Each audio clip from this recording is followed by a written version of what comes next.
गायक म्हणून तू परिचित आहेत, संगीतकार म्हणून तू इतर काम केलंच आहेस, पण ही जबाबदारी संगीतकार म्हणून बाबासाहेबांच्या गाण्याची, तेही पंजाबी भाषेमध्ये. हे खूप बरोबर चांगला प्रश्न विचारलास. कारण कसं आहे बघ, गाणं आहे पण त्याचा ढंग वेगळा असतो. म्हणजे भावगीत वेगळं, त्याची रचना वेगळी, क्लासिकल वेगळं, फोक वेगळं, गझल्स वेगळे, ह्या बांधणी असते ना, बांधणी वेगळी, सूर सगळे तेच असतात, ताल, पण बांधणी वेगळी असते, त्यांची ढंग वेगळा असतो, स्टाईल वेगळा असतो. तर मी त्या पद्धतीची चाल त्यांची तशी जरा थोडीशी ऐकून मला माहीत होती की कशी असायला पाहिजे, शब्द कसे असायला पाहिजेत.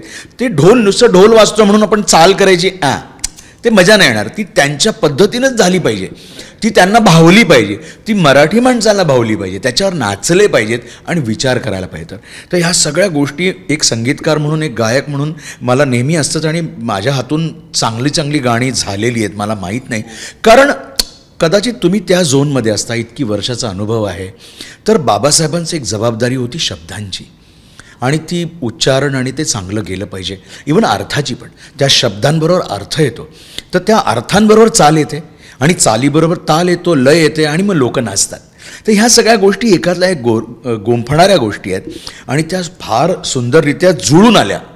म्हणजे असं फार क्वचित होतं, शब्द चांगले आहेत रे, चाल बरोबर आहे रे, पण हे नाही आहे. पण मला असं वाटतं बेसिकली, म्हणजे माझे वैयक्तिक मत आहे, लोकांना तर आवडतंच आहे, पण मला असं वाटतं बेसिकली की शब्द, सूर, ताल, लय सगळं जुळून आलं.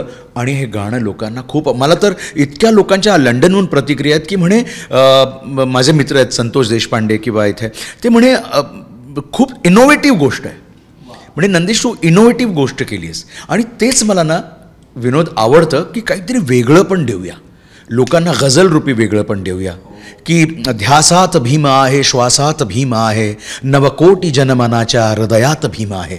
ही गझलची लाईन मी लिहिली.